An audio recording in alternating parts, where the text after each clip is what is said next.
This is News on Ifako Radio. Good morning, I am Esther.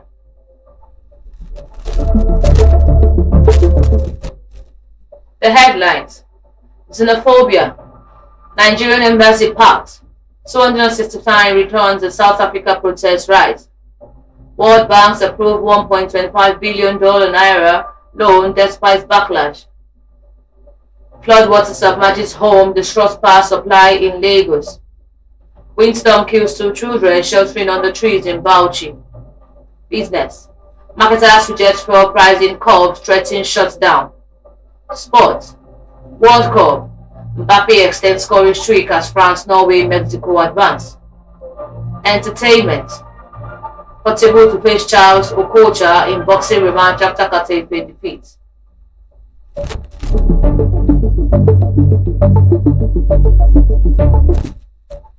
The news in full. Xenophobia, Nigerian embassy packed, 269 returns the South Africa protest rise. The federal government has assured Nigerians still residing in South Africa of their safety, even as fresh concerns over xenophobic tensions and renewed anti-immigrant protests continue to trigger calls for stronger diplomatic action.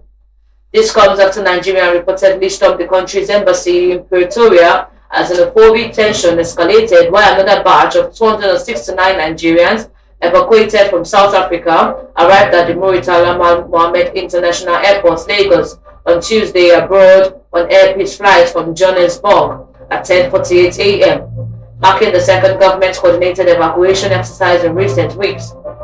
Nigerian businessman popularly known as Big Joe was reportedly shot and killed unidentified gunmen on Sunday outside the shop in Witbank, Mpumalanga province. Local police have not announced cause of his death.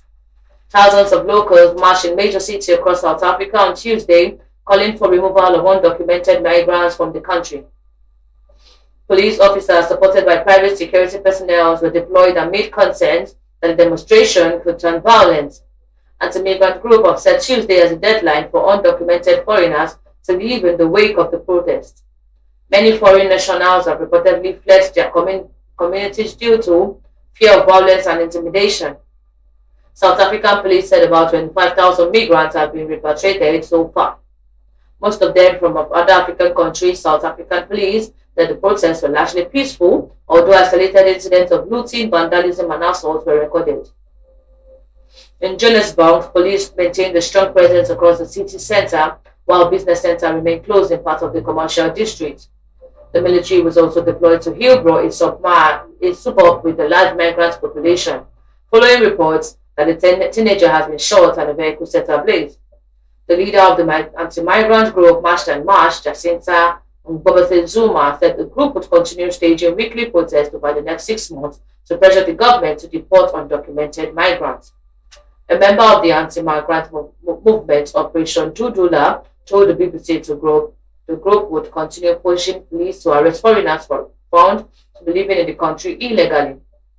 On the eve of the protest, President Cyril Ramaphosa met with some protest leaders in an effort to ease tension. While acknowledging concerns over immigration, Ramaphosa urged demonstrators to remain peaceful and warned against intimidations and violence.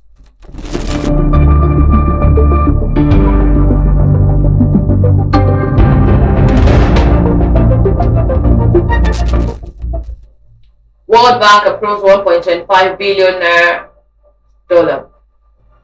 Nigerian loan despite backlash. The World Bank has approved a fresh $1.25 billion loan for Nigeria under its Nigerian Action for Investment and Job Acceleration Program amid public concerns over the country's rising debt burden and repeated calls for the federal government to reduce external borrowing. The approval was announced in a statement issued by the World Bank on Wednesday, alongside the launch of a new country partnership framework for Nigeria covering 2026 to 2032. The bank said the new framework will guide its support for Nigeria over the next 6 years with a focus on creating jobs by unlocking private sector-led growth. The World Bank Group has endorsed the new country partnership framework for Nigeria spanning 2026 to 2032, setting out the strategy to create more and better jobs at a scale by unlocking private sector-led growth, the statement read. It added that the bank had also approved the Nigerian Sector for Investment and Job Acceleration Privacy Policy Financing Operation, which supports Nigeria's transition towards a more inclusive growth model that spurs growth and creates jobs. The approval comes weeks after public criticism following reports that the federal government was seeking a fresh $1.25 billion World Bank facility to support economic reforms, job creation, and competitiveness. Many Nigerians argue that the country's growing external debt has yet to translate into improved living standard. According to the World Bank, the new country partnership framework built on Nigeria's recent macroeconomic reforms, which it said had resulted in stronger economic growth, had higher government revenues, increased external reserves, and improved investor confidence.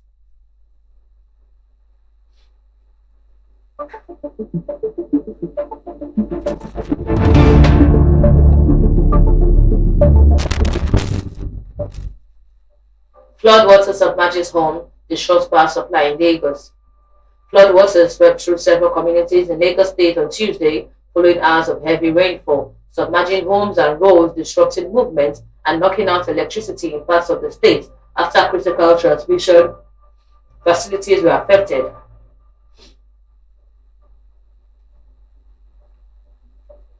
The flooded streets in Festac, Bagada, Evans, Olushi, Anik, Kontamwa, and Adeniji, Adeleye on Lagos Island, with residents wading through waterlogged road and motorists struggling to navigate submerged streets. Correspondents who monitored the situation in Ikeja observed that the floodwater entered several homes and shops, forcing some residents to temporarily relocate over fears of worsening conditions. The flooding worsened by blocked drains filled with plastic waste and inadequate drainage infrastructure left many roads submerged in knee-deep water. A resident of Ikeja, Pite Miraji, blamed the flooding on the poor road design and blocked drainage channels. The way the road was structured contributed to the flooding. Although there is a drainage channel, it usually takes between 30 minutes and 1 hour after the rain stops before the water recedes because of the volume of the water, he said. Raji alleged that the drainage channel linking to the area to another street had been blocked after a hotel was built. There was supposed to be a channel connecting this compound to the next street, but the back passage was blocked after the hotel was built. That was worsening the flooding, he added. The downpour also submerged several streets in Festac area of Amuwo Dofin local government area, disrupting movement and leaving residents and motorists stranded. A resident, Okeke Mesoma, described the flooding as a recurring challenge. Flooding was also reported in Aja, while roads around Adeniji, Adele, Evans, Olushi, and Nick Kontamo on Lagos Island were inundated.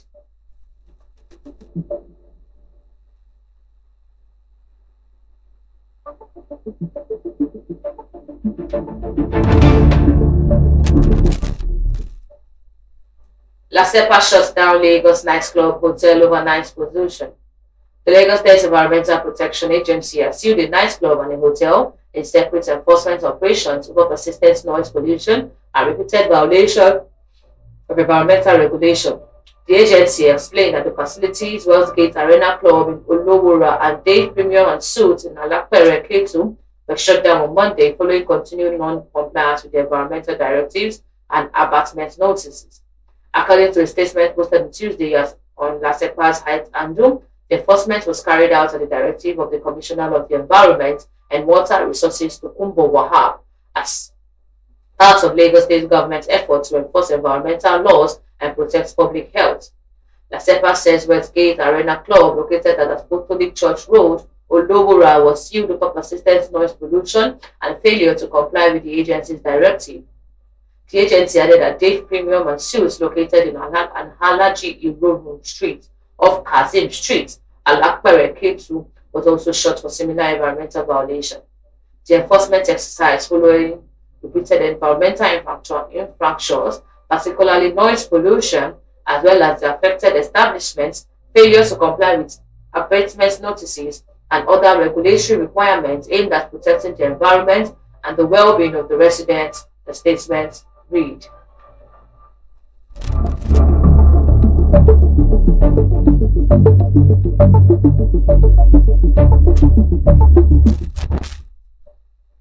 Windstorm kills 2 children sheltering under trees in Bauchi. The Bauchi State Police Command has warned residents, particularly parents and guardians, against taking shelter under the trees during heavy rainfall after a windstorm killed 2 children and injured 2 others in Bashe village, on the outskirts of Bura in Ninga local government area of the state. The command spokesman, Superintendent of Police Nafiu Habib, disclosed this in a statement issued on Tuesday.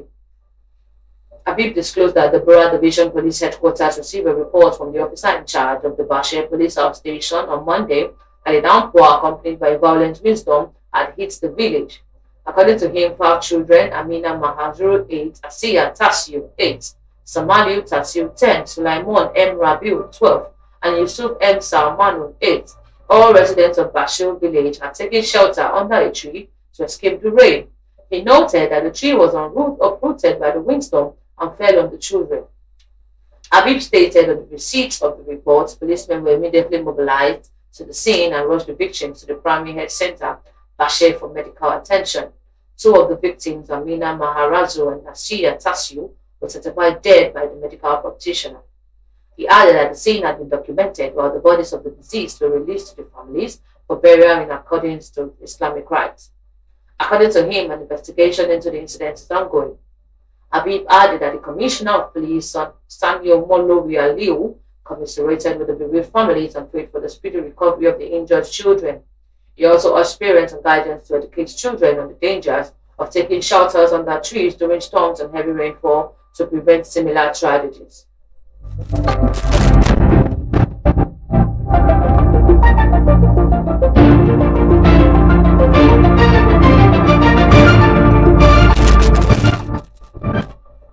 Business. Marketers reject fuel price in co-ops threaten shutdown. The fuel marketers have declared that the filling station will stop selling petrol should the federal government try to enforce price control. The National Publicity Secretary of the Independent Petroleum Marketers Association of Nigeria, Chinedu Ukadike, issued the warning on Tuesday during an interview with a correspondent. The Minister of State for Petroleum Resource Oil, Heineken Lokobiri, warned on Monday that the government would not tolerate profiteering and other practices that exploit poor consumers. Lokobiri said that though the era of government fixed petrol prices was over, the regulation did not mean regulators should abdicate their responsibility to protect customers. The minister spoke in Abuja at the opening ceremony of the 2026 General Council and Legal Advisors Forum organized by the Nigerian Midstream and Downstream Petroleum Regulatory Authority. His remarks came amid public concerns over the failure of refiners and importers to lower the gantry prices of petroleum products, even as crude prices fell from a high of $120 during the US-Iran war to as low as $72 a barrel.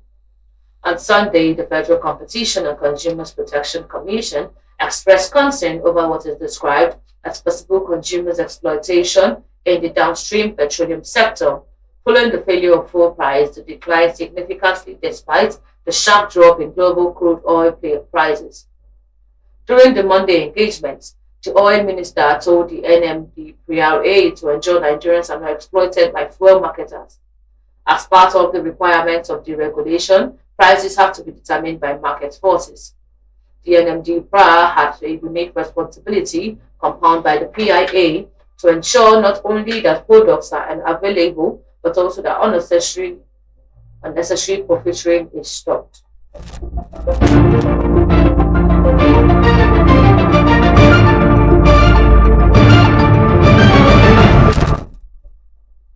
Sports. World Cup. Mbappe extends scoring streak as France, Norway, Mexico advance. Kylian Mbappe extends his red-hot scoring streak to fire France past Sweden and into the last 16 of the World Cup on Tuesday, as Norway and Mexico both won their opening knockout round games. Mbappe took his tally for the tournament to 6 goals, making him joint top scorer alongside Lionel Messi with a superb double as France strode past the Sweden 3-0 at the MetLife Stadium in New Jersey.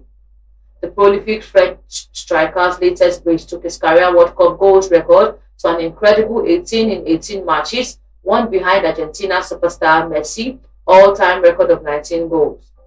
Bradley Barcola scored France's other goal as Les Bleus produced another dazzling exhibition of attacking football that underscored their status as favourites for the title.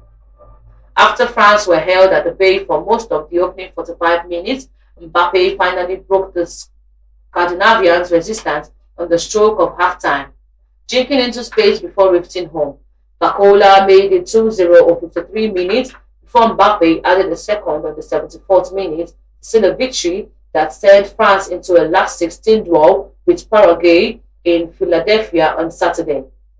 I know who I am and what I've got to do, but it's not just me. I think the team is perfectly aware of what we have to do here, Mbappe tells Berlin Sports.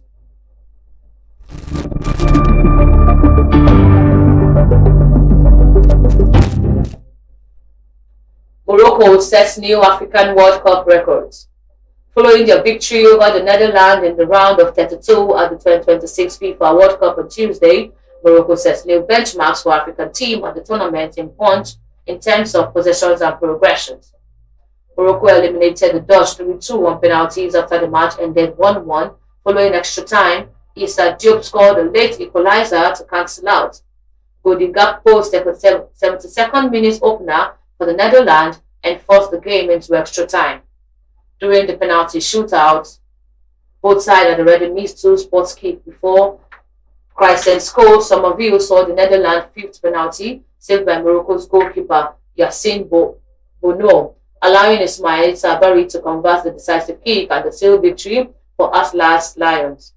According to the football statistics platform Opta, the shootout victory over the Netherlands means Morocco have new progress from 3 FIFA World Cup knockout ties, equaling the combined total of all other African nations in the history of the competition. All the 2022 World Cup, the Moroccans defied the odds to reach the semi-finals, winning 2 knockout matches before adding a third at the year's tournament. Opta also recorded Morocco with a 70% possession against the Netherlands during the open play. According to statistics platform, it is the highest possession recorded by an African team in the FIFA World Cup knockout match since records began in 1996. The Atlas Lions entered the 2026 World Cup as Africa's highest-ranked team and 7th in the world. Led by coach Mohamed Ouahi, who has been in charge for only a few months, Morocco continued to build on the foundations laid by Walid Regragui, who guided the team to a historic semi-finals appearance at the 2022 World Cup. Morocco will face co-host Canada in the round of 16 on Saturday.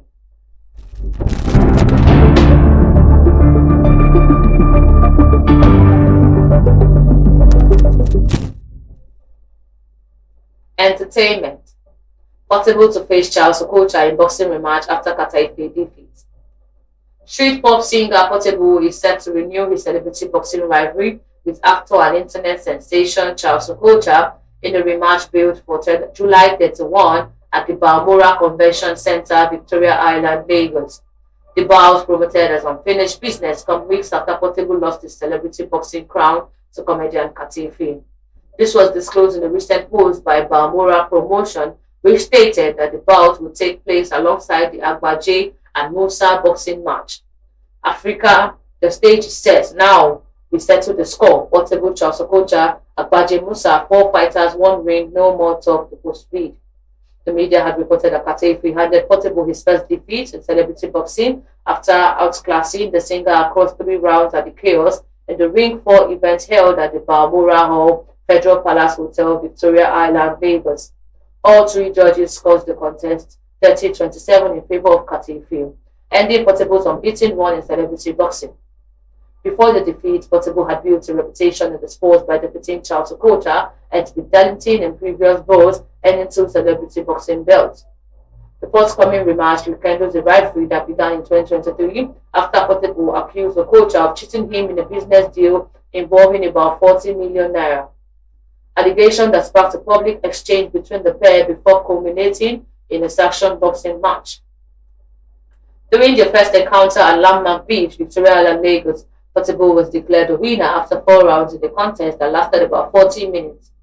The singer started strongly, dominating the opening round with aggressive jabs before Okocha responded in the second round, landing several punches that briefly put Portable under pressure. Although both fighters appeared exhausted by the first round and declined to continue into a fifth, Portable was eventually declared the winner and awarded the championship belt. Following the defeat, Okocha questioned the outcome and repeatedly called for a rematch, insisting the contest was not fairly decided. The July 31 showdown now offers the Nollywood actor an opportunity to settle the score, while Portable will be hoping to bounce back after surrendering his celebrity boxing title to Kataife.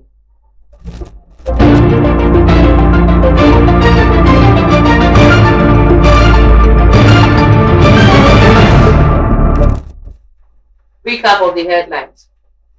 Xenophobia. Nigerian embassy packed. 269 return to South Africa protest rise. World Bank approved $1.25 billion Nigerian loan despite backlash.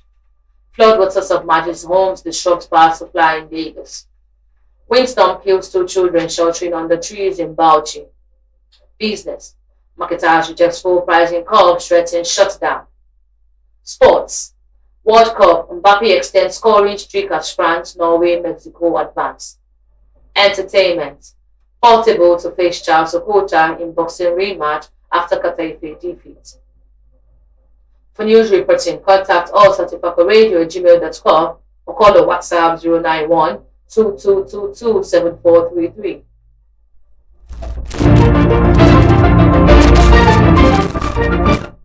Special thanks to news producer Olanimiti Olusegun. Thanks for watching. I am Nado Esther. To have a productive Wednesday. God bless Ifako.